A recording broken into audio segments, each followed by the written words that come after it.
Gledate Gorenjska poročila na GIF TV. Pozdravljeni, hvala, da ste prišli. Dobrodošli v današnji izjavi in predstavitvi kalkulatorja za energetski dodatek.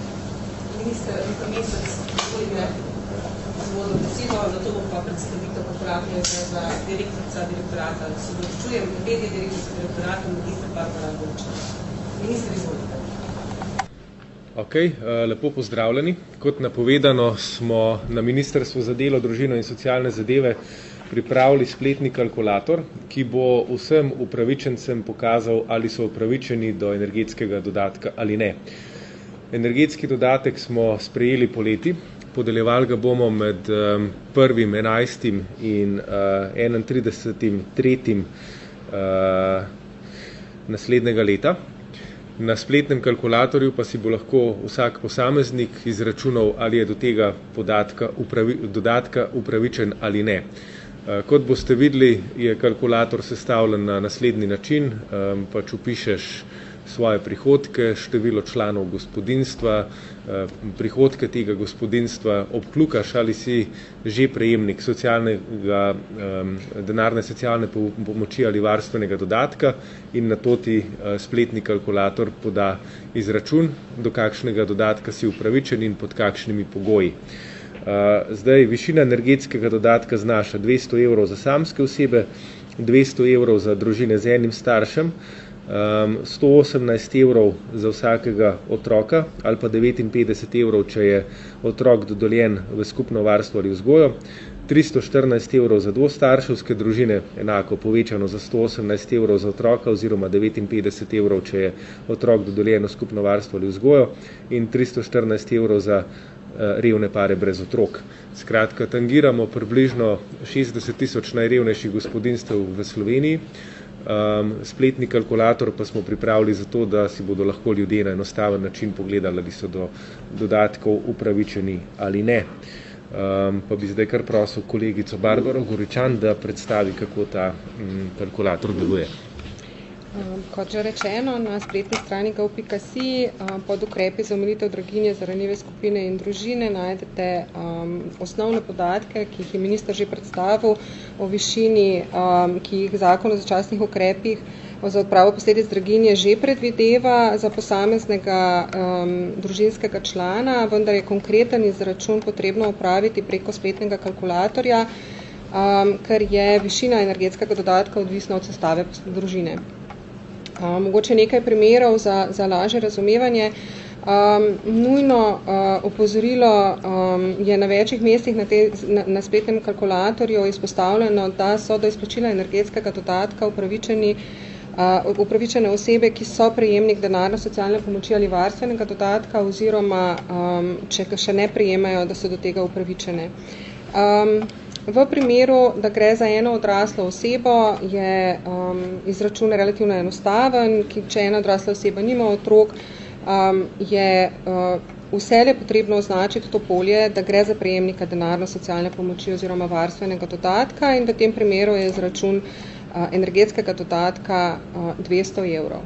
V primeru, da oseba, ki uporablja spletni kalkulator, pozabi označiti to polje, da je prejemnik denarne socialne pomoči, je izračun enak, vendar se izpiše to opozorilo, o katerem sem že govorila. Se pravi, da je potrebno urediti vlogo za uveljavitev denarne socialne pomoči oziroma varstvenega dodatka.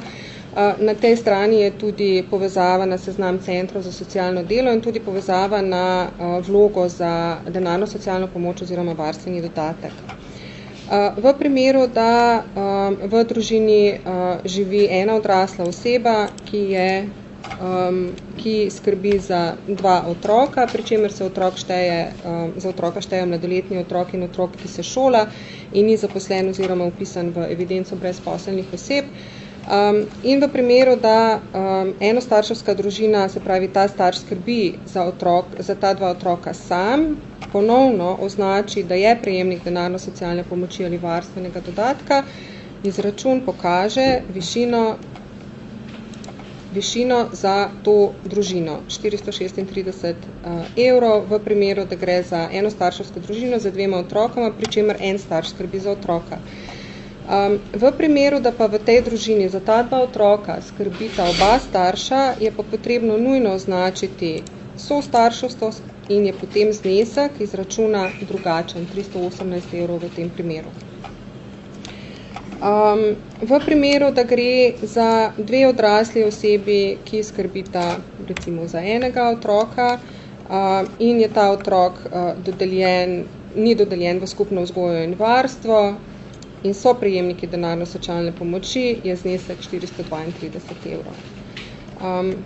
Kot rečeno, še enkrat opozorilo, do izplačila energetskega dodatka so upravičene samo osebe, ki so že prejemnice denarne socialne pomoči ali varstvenega dodatka ali so do tega upravičene. Hvala lepa. Okay. Jaz bi pa ob tem povedal še naslednje. Zdaj, kot rečeno, gre za targetiran ukrep za najrevnejše družine po državi, najrevnejša gospodinjstva. Vsi statistični podatki recimo kažejo, da so pri nas najbolj socialno ogrožene ženske, ki živijo same, starejše od 65 let. Tako da v tem smislu mi nismo želeli razdeliti denarja vsakemu po 200 €, ne glede na dohodke, ampak povabiti tiste, ki so upravičeni do že obstoječih pomoči, ki jih garantira naša socialna država v sistem. Tako da ta teden smo 113 000 upokojencem, katerih pokojnina ne presega meje za upravičenost do varstvenega dodatka, poslali obvestilo, da so upravičeni do energetskega dodatka in naj se obrnejo tudi na centre za socialno delo, da ugotovijo, če jim pripada varstveni dodatek. Na ta način hočemo trajno skozi draginjo reševati revščino med upokojenci in v nadaljevanju bomo tudi izvedeli določene akcije skupaj z civilno družbo, zato da ljudi povlečemo iz revščine, ker recimo med temi ženskami starejšimi od 65 let marsikatera sploh ne ve, da ji pripada varstveni dodatek ali pa da ji pripada energetski dodatek. Hvala lepa. Koliko so vprašanja glede današnje predstavitve?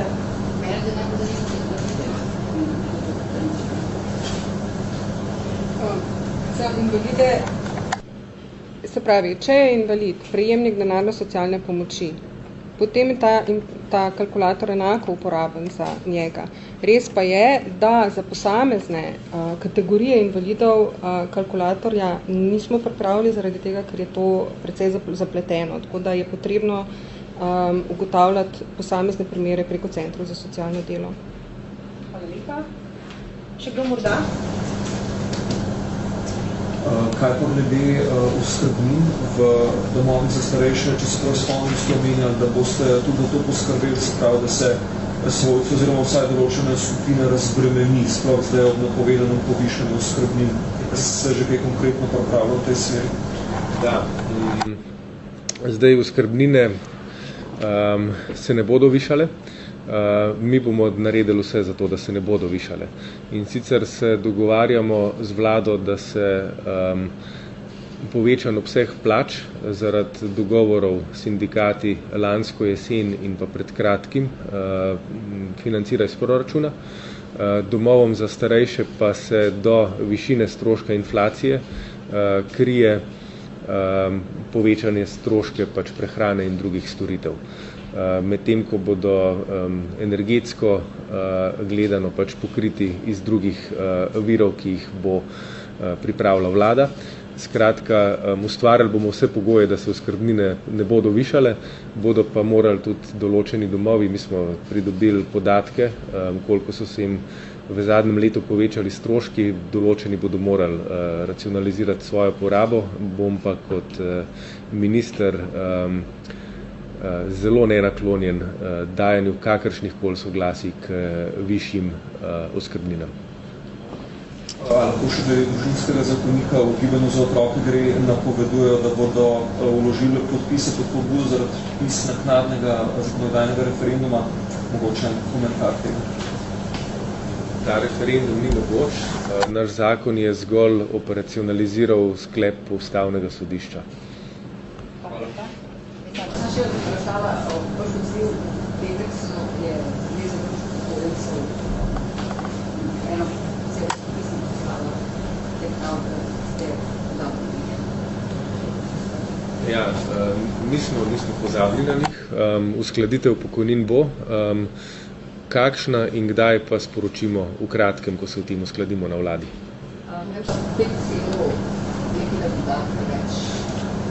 To je nekaj, kar se zgodi vsako leto, tako da to ni zdaj pač neka odločitev ministrstva, kot rečeno.